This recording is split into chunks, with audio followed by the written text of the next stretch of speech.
All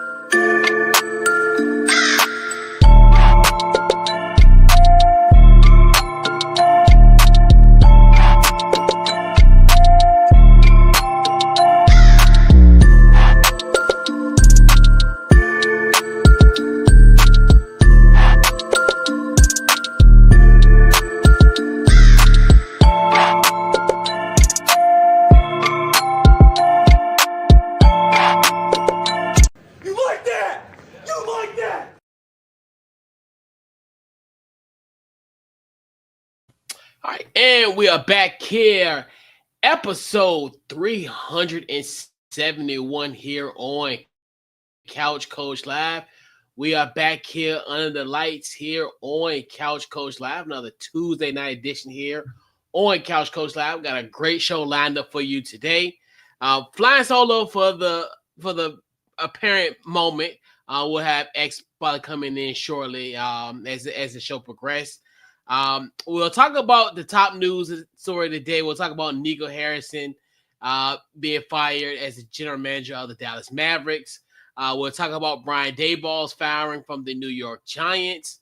And then we'll get into our annual tradition that we do here on Couch Coach Live every year in the NFL midseason Palooza, since every team has at least played 9 games so far. And we're pretty much a little bit past the halfway mark. The season may be about 55% complete for most teams. Most teams, like my beloved Washington Commanders, who haven't had a bye week yet, will have played 10 games. But most of the teams that have not had a bye week pretty much have played 10 games. If you've had a bye week already, you played 9. So we'll talk about that. Pretty much our most surprising team, disappointing team. Essentially, the biggest storyline going to the midseason, who we deem as a team that's under 500 that'll make the playoffs, and then who is the team that's over 500 that won't make the playoffs. And this year, for the first time, we're gonna do a Super Bowl mulligan. Well, we had our preseason picks in the summer, pretty much who's going to be representing the NFC and the AFC for Super Bowl 60. So we have an opportunity today to essentially throw away our preseason predictions and essentially pretty much use better data this time as far as potentially predicting our Super Bowl 60 champion. So without further ado, this week's Couch Coach Live is powered by SeatGeek. Head over to SeatGeek.com. Use our promo code CouchCoach to get yourself $20 off your first purchase. So without further ado, let's talk about this Nico Harrison situation in Dallas. So pretty much the Mavericks are abysmal this season. They're 3-8. Nico Harrison was fired. As we all know that Nico was instrumental in the trading of Luka Doncic, which I still think even to this day, arguably probably one of the most shocking trades of this year. Probably one of the most shocking news stories of 2025. And arguably probably one of the worst trades in NBA history. So Patrick Dumont, the governor of the Dallas Mavericks, said, and it's just to paraphrase it, that he's moving the franchise forward in a positive direction. My thoughts on Nico Harrison's firing is kind of odd. The timing of it, I get it. I just found it funny where he has become the scapegoat in the situation. Fairly or fair not, but that's just kind of his role as general manager. We all know that, the brass with the Dallas Mavericks didn't want to pay Luka the super max, so that was pretty much their way of trying to get rid of him. So I find it funny. Everybody was on a pretty much were pretty much on the same front of trying to get rid of him. But now, as the team struggles at 3-8, which we kind of figured that was going to happen, especially when you trade the main trade piece. What in this deal wasn't Anthony Davis. Anthony Davis, great player, but he's been inconsistent. So, especially with the contingency of injuries, I know like that first game when he was a Dallas Maverick, oh man, it's like, oh, this is gonna look good. But now you're looking at like what the Lakers are doing. They're doing their thing. Luka's averaging 37 points per game, and this was expected. So this is kind of one of those deals where it's like, I understand that, Nico in a sense was a scapegoat in this situation, and you gotta think to yourself, we knew this was gonna be happening. I'm shocked that they even allowed Nico to even trade Luka Doncic in the first place, because we all know Luka Doncic is pretty much all world, and he's the younger asset to Anthony Davis. So it's like, why, that's still, even what we're essentially 9 months removed from that trade, and it's still by far is probably one of the most baffling trade that I've ever witnessed, and in quite the time. At least I know for this year, it definitely was the most baffling of the year. So, I figured with the Mavericks not being good this year, obviously the injuries are mounting with AD. Obviously, I think he had an orbital bone in the offseason, so that kind of didn't help progress. I think he's going through a quad injury. So it's kind of one of those things when it's funny because Luka, not right around this time last year, but kind of similar, where he was going through a quad. He was battling a quad injury prior to him being traded to the LA Lakers. So it's a very interesting situation in Dallas. So we shall see. It's funny how this team was in the NBA Finals in the 2024 NBA Finals, and now essentially the fall of grace, and the situation now has, I wouldn't say necessarily hit rock bottom, but 3-8 in the Western Conference will get you nowhere, and this had to be done. I figured that Nico's gonna get fired earlier. I figured he probably would have got fired a little earlier in the season, but I guess, hey, first 11 games, hey, this team is not cutting it. Just cut your losses. So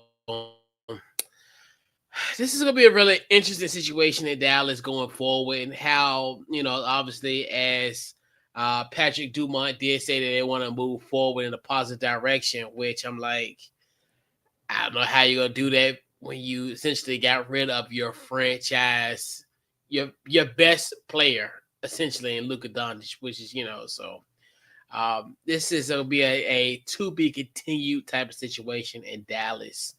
Let's shift the focus now to the NFL. We'll talk about Brian Daboll. Brian Daboll was the former New York Giants head coach, and he was fired yesterday. Giants current record is 2-8.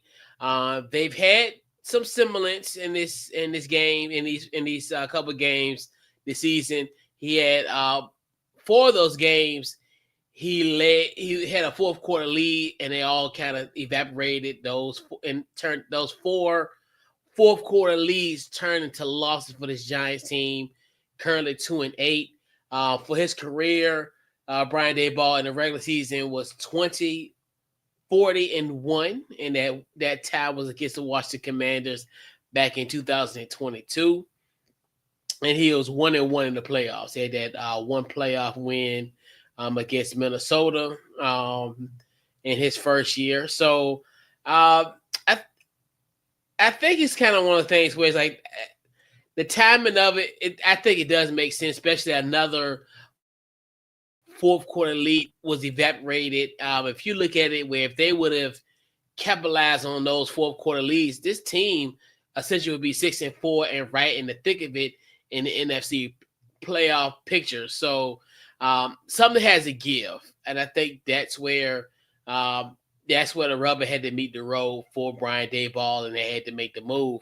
The only thing I don't like about this move, and like I've stressed this since the advent of the show, when you build a team, you gotta get rid of the coach and the general manager. So it looks like Joe Sheehan's going to remain with the team, and he will be a part of the search for the new head coach, which I do not like. I've always said this from the jump.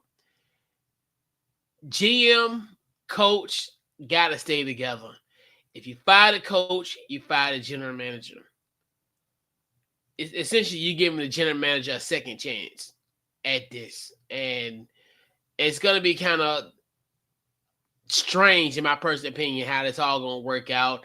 But considering the fact all the personnel moves that you have made, even I know Daboll didn't pretty much didn't have much hand in the roster development of this team, the structural of this team, but just to the fact of you look at like what Daniel Jones is doing.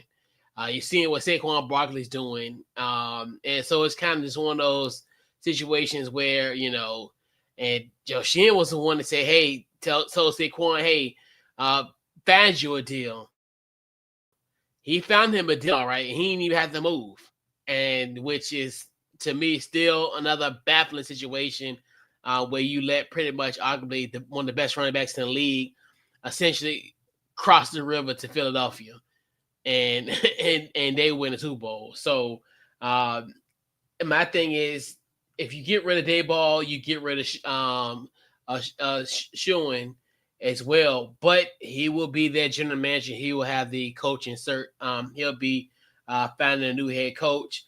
It's really gonna be interesting of who's gonna be this next Giants head coach. I really haven't put too much thought in who would be like the replacement or what have you, but I do think if you look at it, it's a few names that I know a lot of people might look at the Bill Belichick angle. Obviously, this would be a situation where he essentially comes home. Obviously, he was instrumental in the Giants Super Bowl runs in the 80s and the early 90s as their defensive coordinator. So now it's kind of one of those where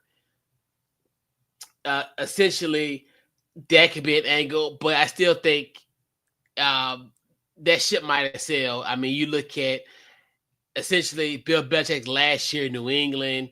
We thought this was going to be a mess. Like they're not going to have success for years, and then now they're currently 8-2, winners of 7 straight. Which we'll talk about them a little bit later as the show progressed.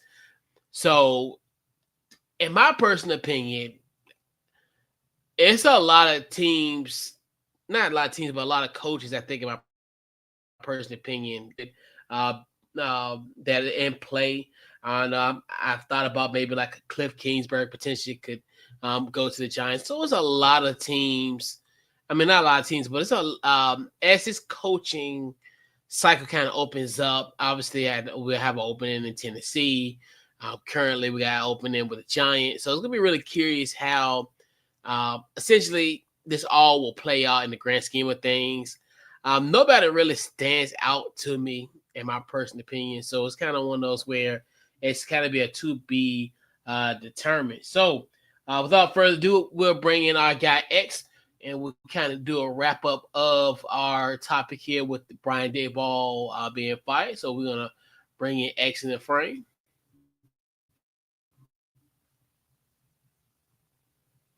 What's up, Coach? All right, what's going on, X? Hey, What's too, going man. on? What's your Hey, thoughts on what's your thoughts on your boy? Yeah, on your boy Brian Daboll? They let your boy uh, go. What your thoughts on it? I mean, the writing was on the wall. Eventually, it was going to happen. I I thought that he was going to lose his job at the end of the season. Wasn't really thinking that he was going to lose his job during the season. Well, I thought that if he didn't make the switch from Russell Wilson to Jackson Dart, he potentially could have lost his job in the season, but he made the switch. I mean, they beat the Eagles, but then they had disappointing games, especially they blew a 33-point lead against Denver in Denver. Yeah, but yeah, it was like I think it was like 29 or something. But yeah, it was because they ended up scoring like 33 straight in the fourth quarter, something like that. But Okay.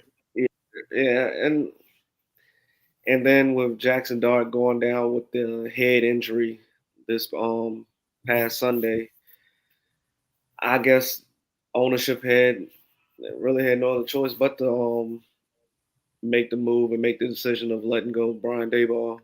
I'm kind of surprised they still have the GM in place yeah, because I felt like they were a package deal. So yeah. maybe that change will come at the end of the season. So Well, yeah, and that's the thing where he's going to assist in hiring the next head coach. So, like I said, I don't know why he gets an opportunity to do that. Like he should be the one that the new general manager should come in and just do what he needs to do because this is not working. And like I had mentioned earlier, but the thing, my issue with that is, especially considering the fact how he let Saquon Barkley walk, which yeah. was crazy. Which and we and seen that in 4K. and he Like, also, I mean, it wasn't a. I mean, they kind of replaced him, but at the time they let go of well, not let go, but they traded Brian Burns. yeah, traded for him. Yeah, Yeah, so I don't know. yeah, it's odd. Yeah, it's kind of one of those things where it's yeah, it's a really strange one. It's about damn time, but more should go. But yeah, yeah, and that's why I didn't understand the whole thing of keeping him there because like we always say, like don't everybody try to reinvent the wheel. It's to me, I know it's easy to say it as I'm sitting on this couch that it's easy to construct it because pretty much the general manager, he runs the show, he takes care of everything. He gets a new head coach, he gets all this, he does essentially everything when it comes to roster building of this team. So, so I think they're doing it wrong, but hey, maybe they'll prove me wrong and they'll get their new head coach and what have you. But yeah, But my thing is, what I mean, what if he makes the same decision? What makes the wrong decision again? Like, then right, and then see that's what's gonna happen. Why? And this because this is gonna sound like what happened in Tennessee. What happened in Tennessee? Rand Carthon, he gets Callahan. They get rid of Carthon, bring in the old Kansas City general manager, well, one of the guys from Kansas City. Then what did he do? He fired Callahan, and now you're back at square one. And I'm telling you, and that's what's going to end up happening because the Giants will mess around if they're not successful in a year or two in this quote unquote new situation. They're going to get rid of him. They're going to get rid of Sherman. They're going to get rid of the GM watch. And then the GM gonna come, and then they're gonna fire the guy that was just that was just that was just that was just hired by Showing. yeah, So, I, yeah. If I mean, if they wanted a fresh start, they should have just cleaned house with everybody. yeah, and this still might be a possibility because I know they the language suggested that he will be assisting in getting a new head coach, which I'm going on assumption, maybe, I do have a county education, but that lets me know that he's going to be the general manager for this team going forward. He will be hiring the new head coach, which, I mean, good luck to you. But like I said, we done told you, we know how this thing works, you know. So good luck with that. But yeah. So let's go into the mid-season. We're talking pretty much just our overall thoughts of the mid-season so far. So, who is your most surprising team of the offseason? I mean, not offseason, but the mid-season. We're talking Indianapolis Colts. Okay. Yeah, Yeah, I agree with you with the Colts. I definitely think with their obviously one of the most high potent offenses they got, with the number one offense in the league. Um, I think mine is gonna be the New England Patriots. I didn't. I thought they were going to be a team that essentially was going to be at a mark where they were going to be able to kind of shake up the playoff picture and playing meaningful football, but they look like they're contenders. They've yeah, won 7 straight games, and that's another one where I'm like, they are a team that will be a very scary out. Now I think you look at just the production of Drake May, that running game is kind of coming together, that defense as well. So they're another team where, and quiet as kept, I mean, they have a legitimate shot of winning the AFC East. Like, I yeah, know we had talked about them as a possible playoff team, but I mean, this is going to be a double digit win football team. Like, yeah, this is a team that I figured they'd be skirting at maybe like 10-7, getting that 7 seed, but um, the road to the AFC might be coming through Foxborough yet again. yeah. Um, yeah. I like that answer. Thinking about it, you're right because it's like you just said, it's something about New England. It's just Robert Kraft just knows how to get it right. Yeah, So yeah, and but you said like the Colts, they're another team where, like, I agree with you wholeheartedly. I think if you didn't say the Colts, I would have said the Colts because they're another team. When I going into the season, I think they were going to be a playoff team.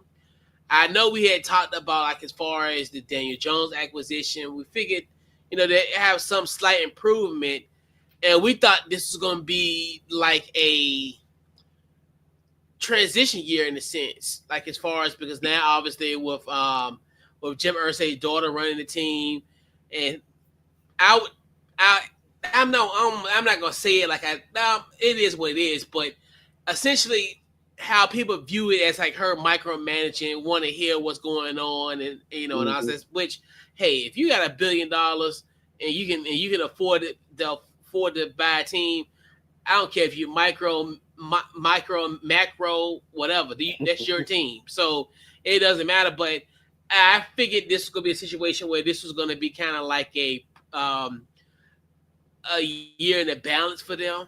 Obviously, with like you said, we kind of figured the Anthony Richardson situation.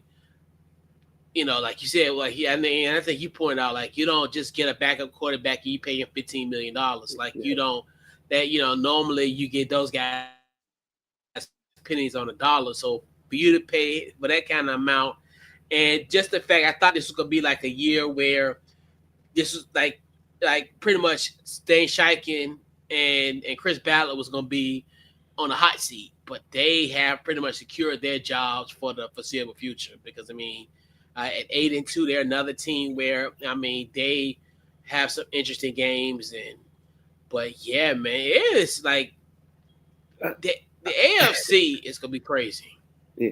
And coach, all right, look, I'm gonna throw this team out to you. I think currently they are sitting at 5-5, but I just want to get your opinion. The Carolina Panthers. I mean, yeah, they're not a playoff team, but just the fact that if you look at some of the games that they won, they blew the doors off the Cowboys. They beat the Packers. Like they got some key wins in the season, Mhm. and I can't remember what was our win total for them. when we did the stuff. I, I think I had them maybe winning like 6 games, like 6 or 7, like that 6, 7, 8 range. Okay, Because I but had like I them said, kind of, yeah. yeah, but like I said, but with them being 500, I think that's surprising to Mhm. probably to a lot of people. If because if you just look at the roster from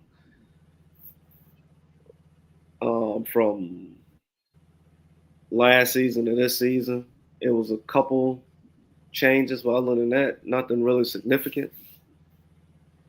But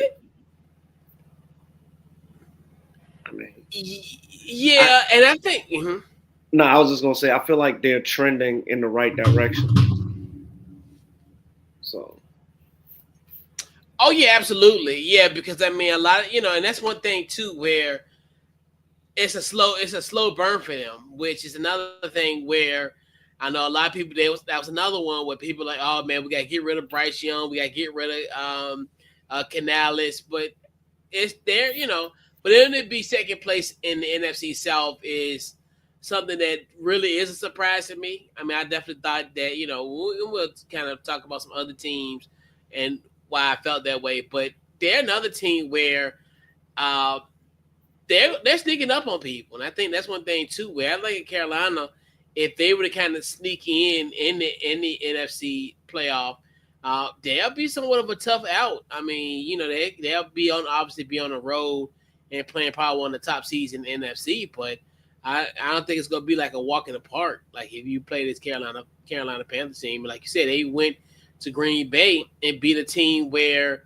you know if they kind of get their act together, they're another contender. Like if you look at kind of if they can kind of get that offense going, because the defense is doing their thing, and that's the thing where they're another team where defensively they'll get you.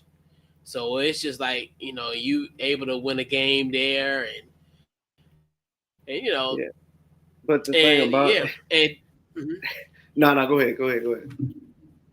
but yeah, so yeah, I definitely think they're a team that.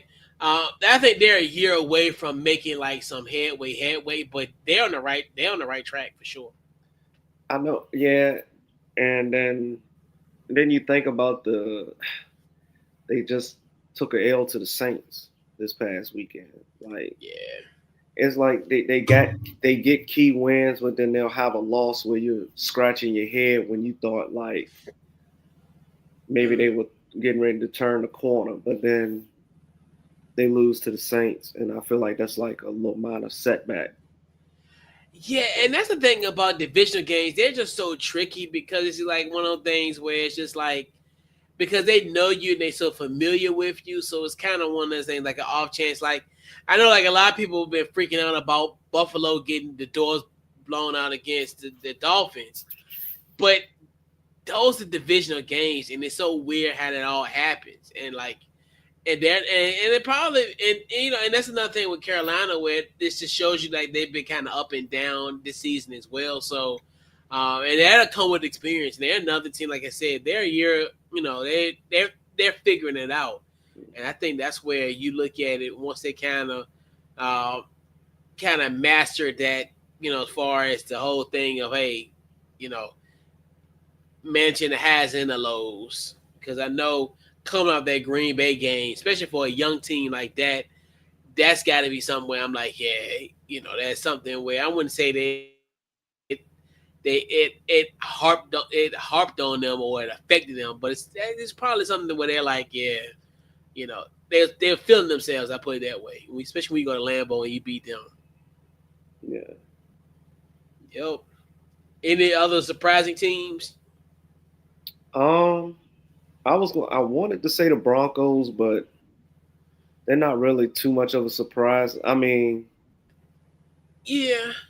because they like that defense is even if you looked Yeah. at that team on paper, you can look at that defense and tell like they were going to make some noise in the AFC. They was going to challenge Kansas City for at least the AFC West title. So Yeah, and and I put it this way: Denver is still a surprise because they're another team that done won 7 straight. They're another sneakily team that won 7 straight.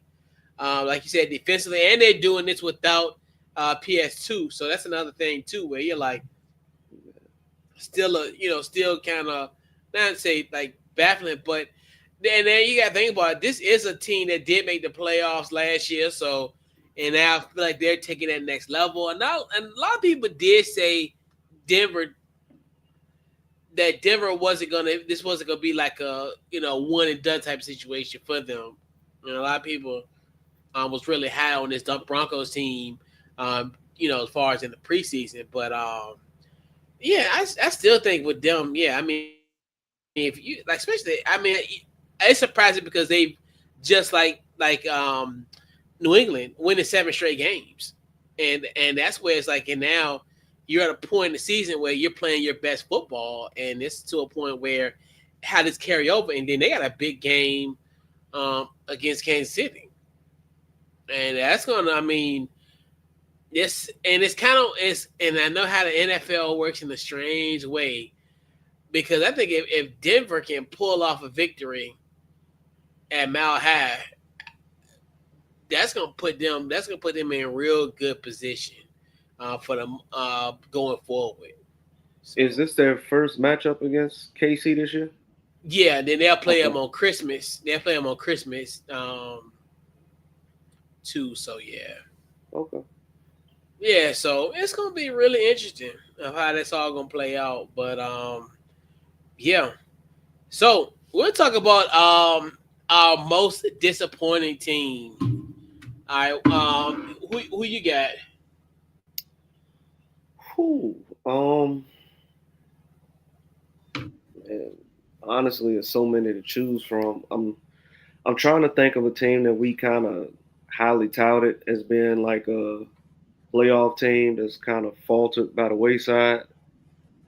Um, but I don't want to harp. But I know some teams dealing with injuries and stuff like that to key players. So do we put that into use the I mean, yeah, factor that in? because I got one, and oh for sure. I mean, everything comes into it. Well, if that's the case, I'm gonna say man, I'm gonna say the Cincinnati Bengals because I know some people actually had them like before, like what before the season started. Some people had them as a legit Super Bowl contender.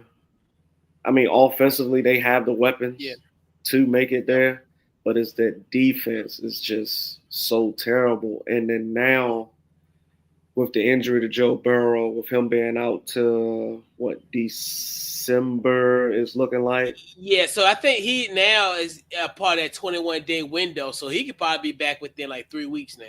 But what's their how many? What they got? What six long? No, what the three and I six? think they are 3-6. Ash,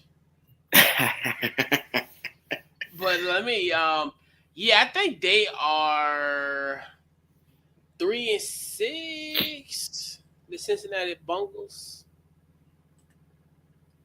All right, let's see. Yeah, 3-6. uh, yeah. Excuse me. Yeah, 3 and 6, and then when Joe come back, you kind of gotta run the table.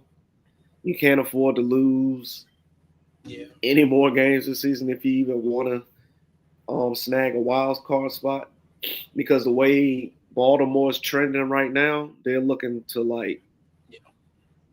regain, like recapture the lead in the AFC North and Yeah.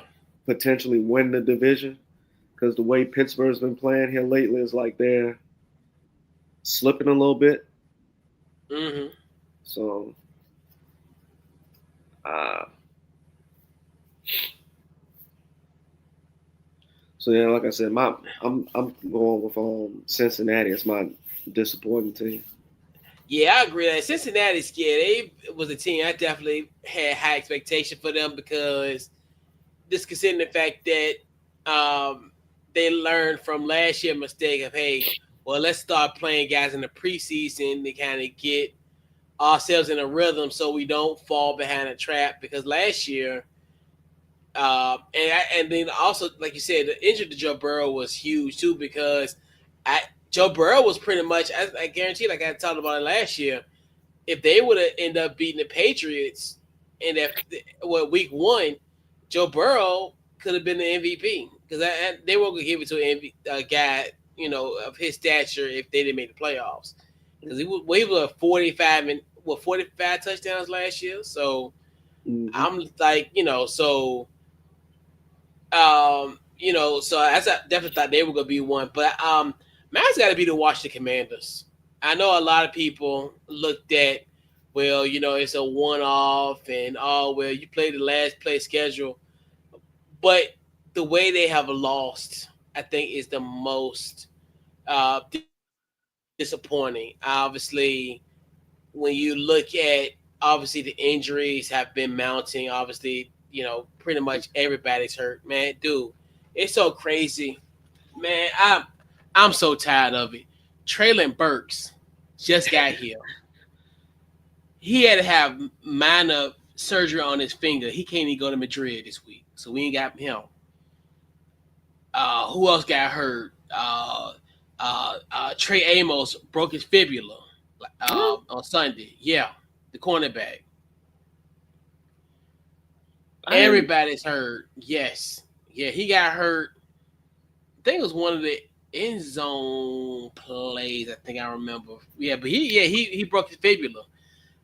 Everybody is hurt. Like nobody's going to Spain. Like it's just I feel like so. Like you said, we talked about the injury to Jane Daniels, the injury to Austin. I mean, so many guys. Austin Eckler's out. Pass rush is gone. Obviously, Dietrich Wise getting hurt early against Green Bay in week 2. Let's talk about Terry. Uh, Luke McCaffrey gets hurt. He broke his collarbone versus Seattle. Oh gosh, like it's so many guys that are out for this Commanders team. It's just like it's just and the thing about it is yes, I kind of figured that we might have regressed, but you think about this team has lost 5 straight games.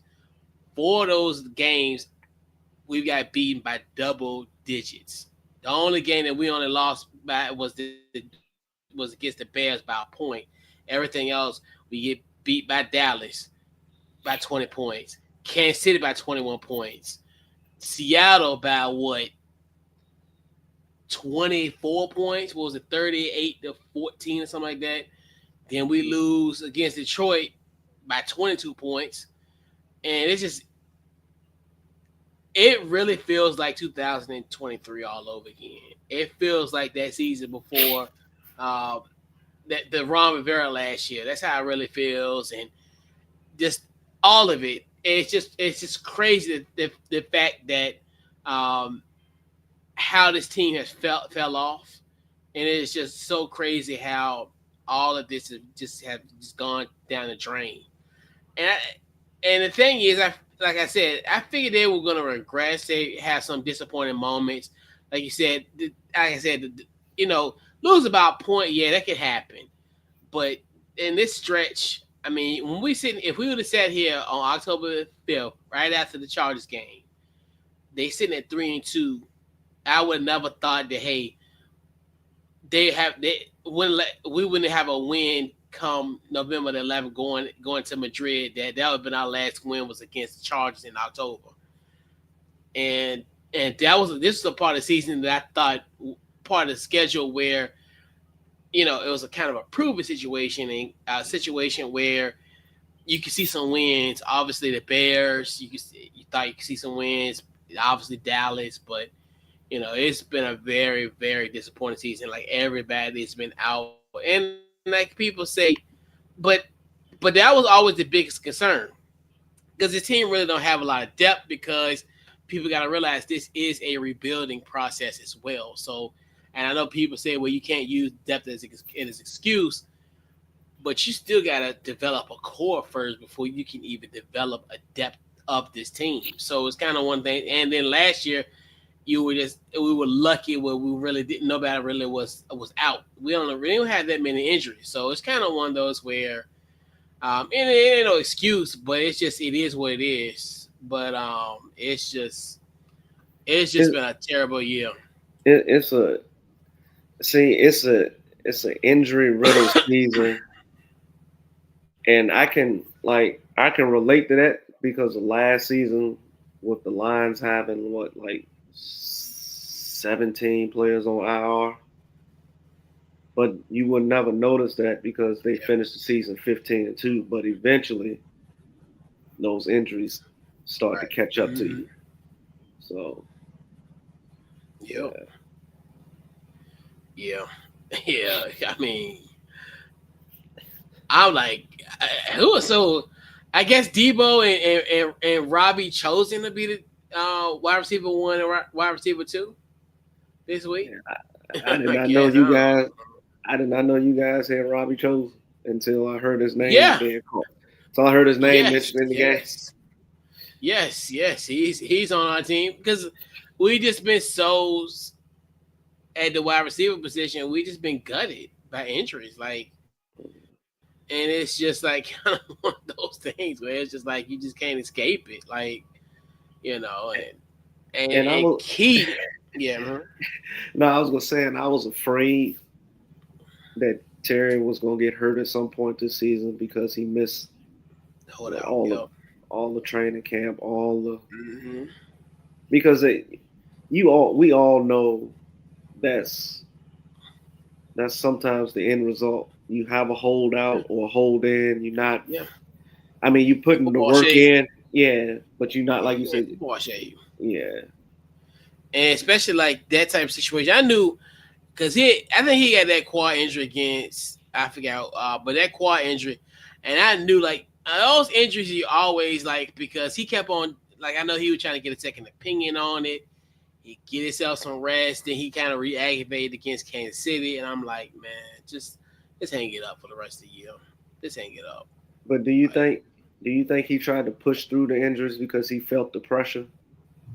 it's a possibility, and if and I think it is a possibility that he tried to rush back, especially against especially if we consider the fact the whole Jane Daniel injury, because a lot of and it's funny because when Washington played Kansas City, I was talking to a lot of guys that kind of cover the team, and they made a good comparison. It's almost like, okay, Jaden's out, but if we can have Debo and Terry play, that's going to probably be more beneficial to us than Jaden playing and then not having them around. At least, hey, Marcus Mariota can have some weapons at his disposal because obviously we knew that Jaden won't go play, especially with the hamstring injury at that time. So yeah, so yeah, the only thing is I just wish Deron Payne would have just hit Amon St. Brown at the bus at this point. That's the only thing I wish that would have happened. And that's another thing. Gosh, like I, I, everything just imploded, and it's like the old days. It's like because it reminds me of the situation when Deron Payne and Jonathan Allen got a little spat. I think that's 2021 on the sideline, and it's just like everything is just going wrong for this Washington Commanders team, and it really feels like 2023 all over again. I'm like, we're really gonna be probably 3-14. I don't even see a win for this team for the rest of the season. Hmm. I think they're gonna mess around and lose essentially 12 straight games to end the season. Yeah. So at this point in the season, do you even think about bringing Jaden back, or you just send him out? No, I sent them out. I mean, because you have seen kind of where he has had injuries, and it's almost like it's one after the other. So obviously we talked about the knee injury. He comes back against uh, the Chargers. Mm-hmm. Comes back against Chicago, and then he gets hurt in the Dallas game. Mm-hmm. Okay, then he missed the Kansas City game. Then he goes and plays the Sunday Night Football game and gets hurt with the elbow situation. At this point, because they saying they're gonna reevaluate him after the bye week. So when we come back, we got Denver. Denver's probably gonna be a 10-win team at the time. Mm-hmm. You don't want to play him there. So then Uh-huh. after that, you got Detroit. I'm not Detroit. You got Minnesota at Minnesota. They're another team that's gonna be fighting for their playoff lives. You got the Giants now with Jackson Dart at the helm, so that's gonna be an interesting situation. And then then you come home to play Philly, and then after that you got a short week. You got in the home finale against Dallas on Christmas Day, and then you wrap it up in Philly. No, we won't see you to 2026. We'll see you smile. All I want to see is them teeth smiling all the time. I don't want to see you on the field. I want you to be on the sidelines. You chilling with your mama, because it's over. Season's over. Yeah. Season's over. At this point, ain't nothing to play for. At this point, Yeah, it's pretty over. much. It's over. Wave the white flag. And just let Marcus Mariota do his thing. And if you want to put in Josh Johnson like they did the other night, they put him in the fourth quarter against y'all. And then, hey, if you really want to throw it up, bring in little Fabio, Sam Hartman, if you want to. At this point, that's all I got. Yeah. It's over. It's over. At 3-7, you can't do nothing. At 3-7, Nah, you can't. No, right? you can't. But yeah, You got to go on a magical type run. and this team ain't got no magical Nah. nothing in them. They don't even got a sprinkle. They ain't even got a wine. They ain't even got a mustard seed of magic in this team. It's over. But yeah. Any other disappointing teams?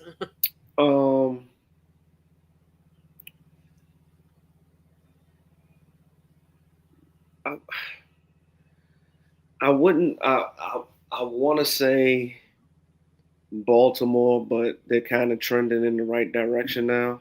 Yeah. But they had the same issue as far as they had some key injuries, injuries to some key players, and then the defense was letting them down. But now you get the feel that Lamar is about to be Superman to finish out the season. Yeah. To get them, probably just to get them to winning the division and into the playoffs, because they look like an entirely different team from what they looked. What, the first 2-3 games of the season? Yeah. So Yeah, and that's the thing with them.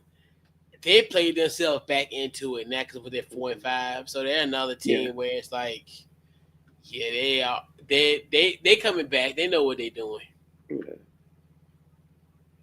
And So, I have one question. Would you consider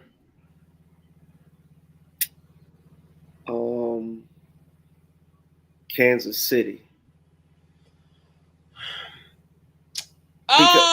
Yeah. I asked that because since the Mahomes era began, we've never seen them look like this before.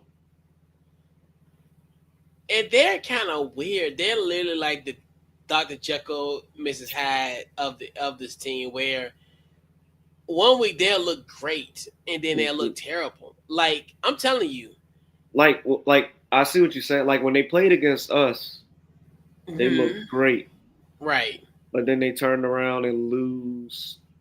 Who did they lose to? Uh, was it Jacksonville? No.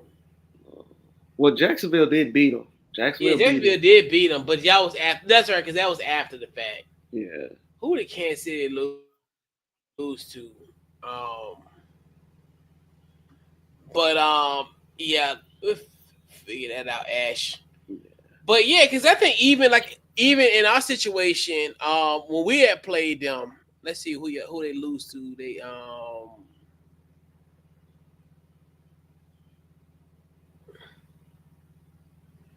Let's see, was it the Bills? No, yeah. that's right. I think they did lose. Hold on. Yeah, because all right, because they lost that Monday Night Football game against Jacksonville. They beat y'all. Did they beat y'all? Then they beat the Raiders. They beat us, and then they lost to the Bills. And Yeah, that's another thing too, where we let them off the hook. Like that's another one where that's another maddening game because at the end of the day, we held them in that first half, and that's one thing too. If we really was if quiet as kept, if we converted on them fourth downs, we would have came out there with a win because they're another team where it's just like that second half. It's just you know they are, but it's kind of. It's kind of one of the things. I didn't think they would be 5-4. Like I didn't think they were going to be third in the AFC West. I'll put it that way. So from the textbook definition, yes, it's been a disappointment. I was always curious about the Super Bowl hangover because usually the team that loses, I'm always leery of how they come back. Because at 5-4, because they would be outside the playoffs if the playoffs if the regular season ended today, they wouldn't be in the playoffs. And they don't really have much room for error. And I think we'll talk about them momentarily, but they got some key games. Like these aren't gonna be some cakewalk games for the Chiefs. Like these could be some they got some big games coming up where it's like they really don't have much room for error, especially in how the AFC is set up this year. Because we so used to them being 15-2, 14-3. hmm Like we may not even have a double. Like this could be a team that's going to be flirting at the double digit mark. Like they could potentially just get 11 wins because they're 5-4. So even the best case scenario, they can finish 13-4. But yeah. the way the schedule set up, I don't think that's going to be the case. Because they got back their next two games is Broncos and Colts. Both teams are 8-2. Too, yeah. So And they'd be lucky to split that, and then I would give the Thanksgiving win because Patrick Mahomes coming home for Thanksgiving. yeah. So there'll be a homecoming and sort for him. So he's gonna ball out in that game. And then after the Thanksgiving game, they have the Boy, Texans. The Texans. Then they play Chargers. And then after that, it's the Titans, Broncos, and Raiders. yeah, because I think because they got was it that Sunday night football game was December I think that December 7th game is gonna be huge because they play the The Texans because they're the same far as from a record perspective because I think that's gonna be a huge game with playoff implications down the line. Like I think that's to me that feels like an elimination game but in you my personal opinion. but will CJ Stroud be back by then? If he's not back by December 7th, we got a problem. Like, I mean, no pun intended, Houston, we have a problem. Yeah.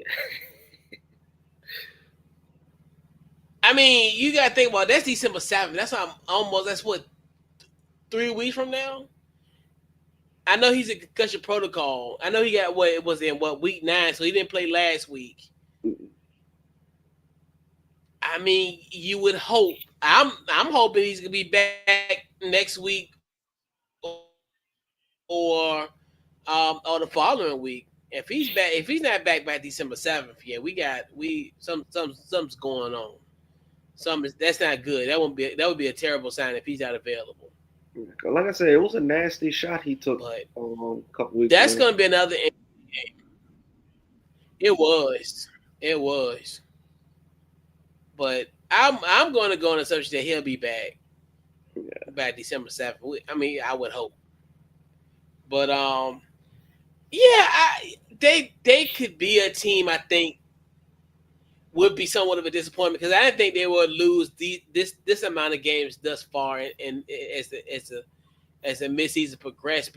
Because yeah, I'm telling you, the way things are set up, you mess around have to win about 12 games potentially to even make a wild card. The way things are set up now, so it's like you really don't have much room for error, and you got Denver twice, and you got the Chargers two, another team. Because my goodness, if you don't want the Chargers to sweep that series, and then if you can split with Denver, like it's going. Kansas City's in trouble. Kansas City they are in trouble. Like, granted, they are in the hunt, but like we said, I figured they still make the playoffs and maybe losing the division round, but they may not even make it at all, and it's possible because the way the Chargers are playing, even what them having that convincing Sunday Night Football win over the Steelers, then you look at what Denver's doing, like they got so much, they got too much ground. They're so behind. See, in order for the Chiefs to beat the Colts, you got to shut down JT and you got to make Daniel Jones beat you. Yep. Because if you can't stop JT, then Daniel Jones is gonna Rap. have a field day. Yeah. Play action pass, and then Daniel And he can Jones, scramble. yeah, And he can Daniel Jones scramble. he got some legs on him. He can move. Oh, do he? As I told you, I'm not so I'm like I'm glad of his success because a lot of people used to like laugh and make fun because I used to say how much of a dog he was at Duke, and he's like, oh, it don't matter what he did at Duke. He's in the NFL. Like, no, he was coached by the same coach as Peyton and Eli. Like, don't get it twisted. David Cutcliffe is not just some run of the mill um, head coach. That man knows how to develop quarterbacks. Yeah, Like, this is not a game. Like, this was not a game. This is not a fire drill. Like, this shit is real. And I'm like, yo, the dude can play. He just was just in a best up situation. yeah, Man, I mean, dude was successful at Duke. yeah. Well, like I said, it's hard to shine in that when your offensive line is as It's bad terrible. Right. as the Giants' O line has been I mean, yep. for Ever. years. Yeah, it's Right. been terrible. When everybody else in the division have great, stout, built defensive lines, what you expect? All of them, like that's when Dallas was cooking, getting those multiple first round picks on the interior. When they was doing that, and we was fairly decent. We probably get a good pass rush, but we had some guys to clog that middle. We had some bookends on both ends, and also to clog it. And then obviously Philly, they've been building a defensive line forever. So I'm like, yeah. So yeah, and that's your biggest weakness, of course. And that's pretty much everybody else's strength was their defensive line. So, you know, it is what it is. But all right. So what has been your biggest storyline of this mid season? Um, I think we're looking at another running back winning the MVP for the first time since Adrian Peterson's MVP season. Yeah. Because if you look at the numbers, I think they were saying Jonathan Taylor is on pace to have over 2,400 scrimmage yards and 20. I don't know the exact number, but I know it was greater than 25 touchdowns. So I'm gonna say 25 plus touchdowns. And and if they can keep up, and if they can finish what 12-5, 13-4, and he does, Shoe in. and if he, I don't even think he has to get 2,000, but if he can get 18 to 1,900 yards, and he's gonna get over 20 touchdowns. I mean, the writing is on the wall. He should be MVP. I mean, And yeah. but then you look at what Stafford is doing, and you can't deny that either. So it's gonna be a. Yeah. And that's the thing where, yeah. No, go ahead, coach. Go ahead. Yeah, I feel you because, and that's another, and this is where the NFL is going to kind of show you, kind of reveal their true character. Because it's another one. It's almost going to be like the Saquon type situation where I think Saquon had a legitimate shot of becoming an MVP because the success of the Eagles and what have you. Same thing go for this Colts team. He was Sturge's drink for this team, quiet as kept, and you can't deny what he's done. And they probably, and especially if they mess around and have the best record in the NFL, he would be in a Webster dictionary most valuable player. But we know how they feel as though trying to devalue the running back situation, and they're starting to kind of get back to it. Obviously, giving Saquon his money, but yeah. But you see, like you said, what Matthew Stafford's doing too as well. So, yeah, I definitely think Jonathan Taylor is well deserving of an MVP nod because just the success of this team. I always look at, hey, if you're on the best team and you're putting up the best numbers for the best team in the league, common sense. I don't care who you are. I mean, but See, you know, like if you think, I mean, in my opinion, I think it right now is kind of a two-man race because if you look at JT's numbers from Sunday, what 34 attempts, 200 and what 20 some yards. mm-hmm. But then you look at what Stafford did. Stafford had yet another game with 4+ TDs, 0 interceptions. What he's up to what? He's up to what 20 plus touchdown passes and what 2-3 interceptions on the year. If that, yeah, So I mean, it's kind of like they're going, like they're trying to one up each other, but at different positions. So I just feel like it's a two-man race, and may the best man win.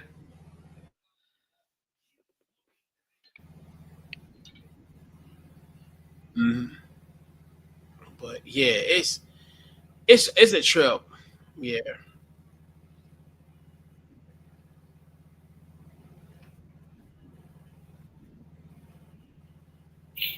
yeah.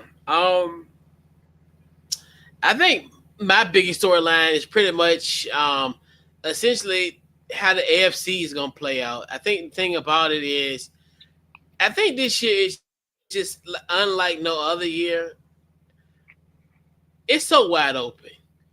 It's to a point where, like, who wins this year will not surprise me. It's so much. It's so crazy where we're going to be set up with some great playoffs because I think you're going to have a nice mixture of young teams and experienced teams and how all going to come to head. Like, obviously when you think of teams that are going to probably more likely will make it. I mean, we talked about New England, Denver, the Colts, and obviously you still got those veteran teams like Baltimore who makes it every year. Uh, Buffalo, and so it's kind of one of those where it's really gonna be interesting how all these division races is gonna play out, and so I think it's just gonna be a race to the top. It's gonna be it's gonna be some good teams, and then the NFC is so wide open as well. The NFC is just it's gonna be interesting for sure. All right, so all right, which team do you have that's under 500 that will make the playoffs? Oh, Baltimore Ravens.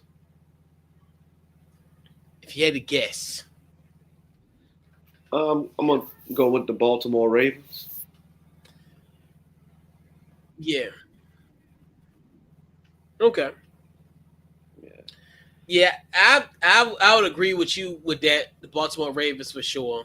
Um, I think a team that could potentially sneak in, and I think only because of their division and pretty much where they could be at. I would be surprised if Dallas made the playoffs. They're another team where they're another Dr. Jekyll Miss Hyde type situation. Obviously, they got the Raiders this week. That's a win. Philly's gonna be interesting. Then they got Kansas City, Detroit, Minnesota. Then they got the Chargers. Then they got us on Christmas, and then they got the Giants. So if they can kind of, I think they could definitely, if they could kind of hold their own prior to the Christmas game. I mean, because I think they're gonna beat us on Christmas, and then they got 10 days rest and play the Giants. And I think that could be a situation where that could be a 425 game to say, hey, this could be the team that got the last spot, the last wild card spot. So I it's a possibility, and they really don't really have much. Obviously, the only team that's in their way is probably going to be Philly, but I think they've gone too far in, and then that tie is really going to be an interesting. I'm always when teams have tied, I always like how that's going to work in the grand scheme of things as the season progresses. Like that's probably going to help them more than hurt them. They're in a weird spot. I think if they can kind of get themselves together, kind of rally around, they got a legitimate shot. yeah. So what they said at what 3-5-1?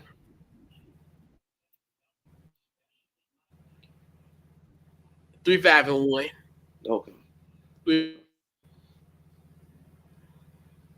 So I'm like, they got a shot because I think they got so they got Minnesota. So I think that's another team that's going to be in their way if they can take care of business there. I look at there might be somewhat of a drop off. Obviously, I think who in your way, San Francisco, they might kind of falter potentially. Because they're another team just like us, as everybody's getting injured. So maybe if the injury bug kind of gets them, uh, do you also got who else could be in their way? Green Bay could be in their way as well too, where that tie might come into play. Um, the Bears might have a legitimate shot to kind of drop off as well. But I mean, Dallas is still in the thick of it, even at 3-5-1. They, I think they're only what about two out for that final playoff spot Yeah, I think so. because they definitely gonna be Vegas on Monday.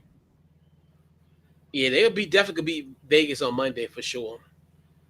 Yeah, but if they And we're lose gonna that see. if they lose that game, cancel the season. Oh yeah, because this is it.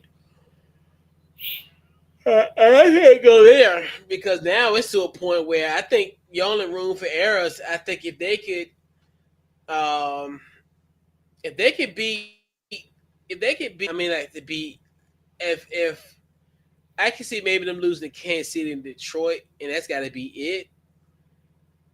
If they can lose only two more games, I think they could get in because that'll make them what they'll be what 8-7 no 8 no they'll be 9-7-1, and I think 9-7-1 could potentially get them in. They would be like a 7 seed. They could if I give them two more losses. If they get a third loss, they're done. They're gonna have 10, two or less, because essentially that tie is gonna help them. So it's almost like being 10-7, but you're really 9-7-1. So they get the 9 wins. I think they get that 7th spot. Right. So which team that's over 500 that will miss the playoffs? Over 500 to miss the playoffs.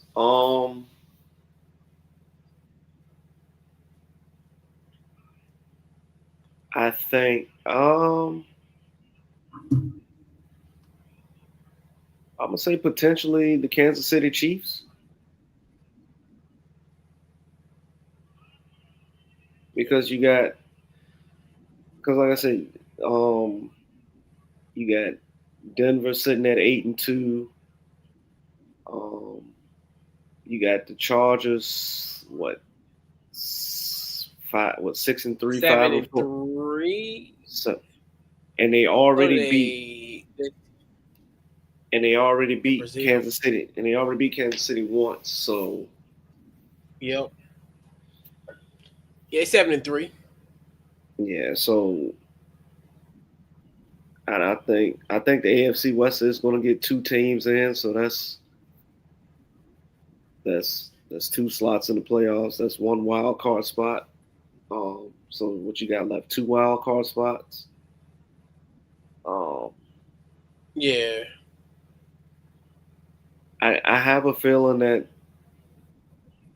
I have a feeling that the Steelers will make the playoffs. So that leaves you with one. Um, I think Baltimore and Pittsburgh gonna make the playoffs. So again, you got a division winner, and you got another wild card spot. So that leaves one wild card spot.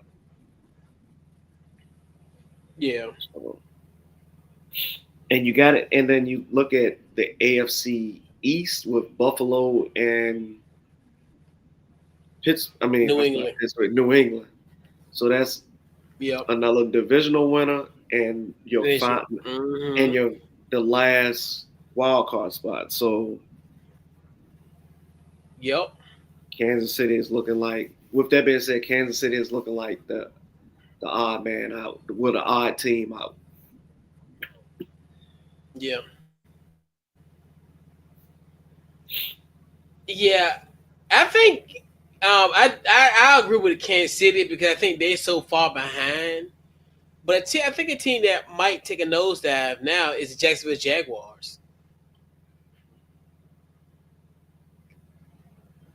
Sunday, how they lost that game Sunday was really puzzling. And I'm like, could this be the beginning of the end of this cute flavor of month story that is Jacksonville Jaguars? And obviously they got to play Indy twice, and then they also lost to Houston, so it's gonna be kind of interesting to how they all kind of play off. And obviously now, I know Brian Thomas Jr. been kind of in and out the lineup. Obviously, we know what happened with Travis Hunter; he's out for the rest of the year. So um, they're another team that's I think could be out, like you said. But I definitely think if I had to, I would agree with you with Kansas City because they're so far behind. Granted, they're only two out, but like you said, you've already lost to the Chargers already, and you're pretty much gonna have to sweep Denver, which I don't think you're gonna sweep Denver. And you're gonna so in other words, you're gonna have to probably win 3 out of those 4 games. Well, that three. I mean, no, 2 out of the 3. Hmm.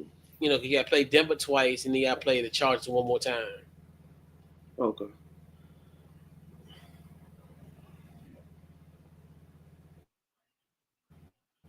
But yeah, it's gonna be interesting though. Oh yeah, most definitely will be. All right, so I think when you did your prediction, you had. Uh, Hmm.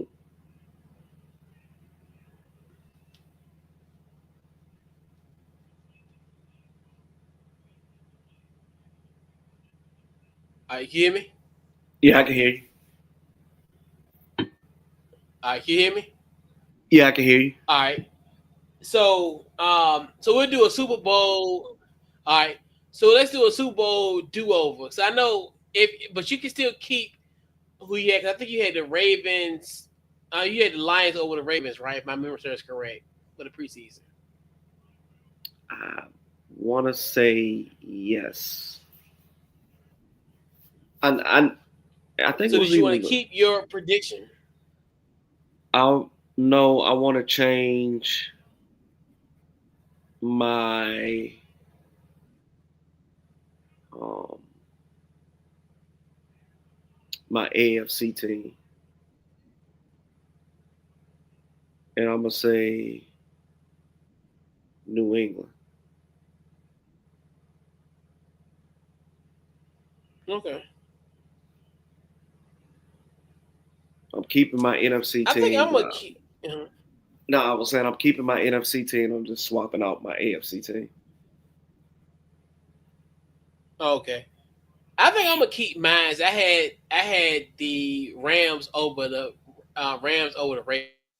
Ravens. I definitely think the Rams will make the Super Bowl, and it would be hilarious for the Rams to win in Santa Clara. It would be hilarious Whew. for them to win there. So crazy, but yeah, yep. All right. So we'll put a bow on this week's Couch Coach Live. Any final thoughts before we head on out, X? Um, I'm trying to think. No, I don't. Not really. Okay, that's cool. All right. So I guess I'll start. So yeah, this week it's pretty much been a week in the world of sports. We so many deaths this week. I know we really could have had a show just talking about a lot of people that have passed this week, but we just kind of wrap it up in all one section. Definitely want to give our heartfelt condolences and love to the families of Marshawn Nealon, the Dallas Cowboy player, 24 years old, passed away on Thursday. NBA head coach and legend Lennon Wilkins passed away. Former NBA head coach Richie Adubato passed away.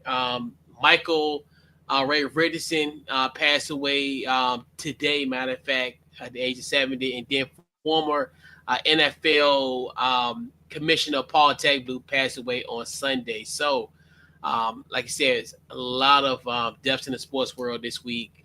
Just wanted to kind of give some respect to those guys and send in my heartfelt condolences to their families and everyone that loved and had an impact in their lives. So yeah, Yeah, yeah. Prayers and condolences yeah, to all family, friends, and loved ones that was impacted by these yeah, deaths. yeah, man. So this will wrap up this week's Couch Coach Live, man. We'll catch you guys next week, and we're out. Peace.